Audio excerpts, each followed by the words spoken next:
जी, एक मैं जानना चाहता हूँ कि जाट संगठन में दो गुट बन गए हैं। ठीक है, एक गुट को आप देखते हैं, कोई यशपाल मलिक जी देखते हैं, आप क्या कहेंगे, क्या कारण रहा है? देखिए, संगठन का गुट नहीं, यशपाल मलिक अखिल भारतीय जाट आरक्षण संघर्ष समिति का सर्वमान्य नेता था। परंतु जब किसान आंदोलन चला, उस किसान आंदोलन में उस आदमी की सारी बातें उजागर हुई। बड़ी मजे की बात यह है कि जिस धर्मशाला के अंदर हम खड़े हैं, FIR नंबर 394, 26 मई 2016 देशद्रोह का केस यशपाल मलिक के खिलाफ जींद में हुआ था। और जब जाट आरक्षण का बड़े धरने लगे थे 17 में, और जो 19 मार्च 2017 का फैसला था, वो ये किसान आंदोलन में ये बात छटके आई कि वो फैसला यशपाल मलिक ने रात ने कर लिया, जबकि हरियाणा के किसी भाई को पता नहीं था। और उसकी एवज में सरकार से क्या साठगांठ करी, परंतु उसका देशद्रोह का केस ये खत्म हो गया। हम तो आज भी मुकदमे भुगत, मेरी तो कल भी तारीख है कोर्ट में, जाट आरक्षण में 22 तारीख कल है चंडीगढ़ CBI कोर्ट में। तो उस आदमी ने केवल अपना मुकदमा कराया। हजारों बालक इस तरह हैं।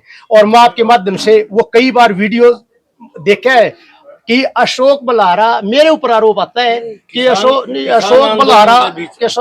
बल्हारा वकील होने के नाते बच्चों की मदद नहीं करी। अरे मदद तो तू करता जब अपना मुकदमा कैंसिल करवा रहा था सरकार से, सबकी जिम्मेदारी तेरी थी, तू प्रधान था। यदि मेरी हिम्मत होती तो मैं अपना करवा लेता। मेरी तो आज भी 2-3 मुकदमे चल रहे हैं। और दूसरा, संस्था के नाम पे भाई वहां संस्था बन रही थी, पैसा तो सारा वहां लग गया, अब किसको क्या देते? हमने तो फिर भी करोड़ों रुपए रोहतक, मैं उस टाइम रोहतक का जिलाध्यक्ष जैसे था, वहां 1 करोड़ रुपए बांट दिया हमने। तो जो लोग थे कि वो हमारे घर के थे, परंतु वो आदमी बदनाम कर। अब वो साथी जो गुमराह हुए थे उस टाइम पे, सरकार, मैं आपने सरकार की बात बताऊं, कई हमारे साथी हैं आज जो यशपाल मलिक के साथ हैं, और अनिल विज से मुलाकात करते हैं गृह मंत्री से, और क्या कहते हैं, जाट आरक्षण के केस वापस होगा। 10 दिसंबर को जसैया के अंदर यशपाल मलिक आया था।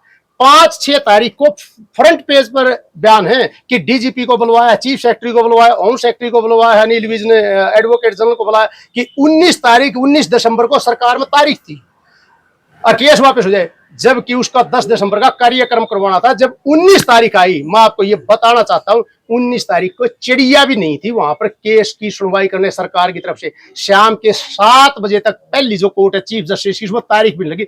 अगले दिन एडवोकेट जनरल चीफ जस्टिस से मिलता है और 8 महीने की तारीख होता है। तो यशपाल मलिक उसके चेले फिर कहाँ गए, नहीं से मुलाकात करने वाले। अब फिर मैं एक दिन अम्बाड़ा में था और वो पढ़ रहा था, भाई फिर मिले हैं कई साथी, ये आजाद लटवाल और प्रताप दैया वगैरह। उनको ये पूछने क्या चल रहा है कोर्ट में, 6-7 महीने, उन्हें ये पता है नहीं आरक्षण का क्या चल रहा है। अब यशपाल मलिक चंद किसी के घर आ सकता है निजी तौर पर, हरियाणा की इस तरह चौपाल में बोल नहीं सकता, क्योंकि मैं भी ऐसा हूं, जब सामाजिक लीडर में कमजोरी आएगी तो हम समाज में खड़े नहीं हो सकते। वो आदमी जिस तरह चोरी करके ले गया है, बच्चे मर गए, बच्चे समाज के चले गए, और जाट आरक्षण नहीं मिला। आज हरियाणा ही तो एक ऐसा प्रदेश है जहां जाट आरक्षण नहीं था। 8 स्टेटों में जाटों का आरक्षण है, हरियाणा एक ऐसा है, और यहाँ सबको तहस नहस होया, सारी ताकत लगाई, उसके बाद आज कुछ नहीं है। तो ये बातें उसकी गुमराह की, ये पहचान हमें जाट, इसमें किसान आंदोलन पता चली। मैं आपको बता, पर्टिकुलर टाइम पे 21 जनवरी 2021 को संयुक्त किसान मोर्चे की कुंडली में लास्ट बैठक थी, रात के 10 बजे हम वहां थे। वहां जब एक जत्थेदार ने कहा कि वो टिकैत के ऊपर आंगली उठ रही थी, क्योंकि 26 जनवरी की पैरेलल परेड निकाली जा रही थी 26 दिल्ली में। जब कहा बोला ये टिकैत भी वो काम करा जो यशपाल मलिक ने कहा, जब उत्सुकता लोगों की क्या करा, जब उसने बताया कि 19 मार्च का जो समझौता है जिसमें हम खुश हुए थे सरकार ने मान ली, वो असलियत तो समझौता सरकार से 18 तारीख की रात को कर लिया यशपाल मलिक ने, अपना केस खत्म करवाने के लिए, अपना निजी फायदा उठाने के लिए। जब से उस आदमी का, अब इसी तरह खिलाड़ियों का आंदोलन में टिकैत जो उसको लंबा खींचना चाह रहे थे, कभी उसके मेडल बनवाना चाह रहे थे, उसी का देखो आप 6 तारीख के जो हरियाणा के अखबार भरे पड़े हैं, जो खापे इकट्ठी हुई हैं हिसार के अंदर, उन्होंने टिकैत की भी निंदा करी, यशपाल मलिक की भी निंदा करी, और सरकार की भी निंदा करी कि ये दंगे सरकार द्वारा प्रोजित है। तो एक काट की हांडी बार बार दी। एक टाइम था यशपाल मलिक, हम तो उसको भगवान मानते थे, हम तो चूहे की तरह उसके पीछे थे, परंतु किसान आंदोलन में उस गंदे आदमी का पता चल गया।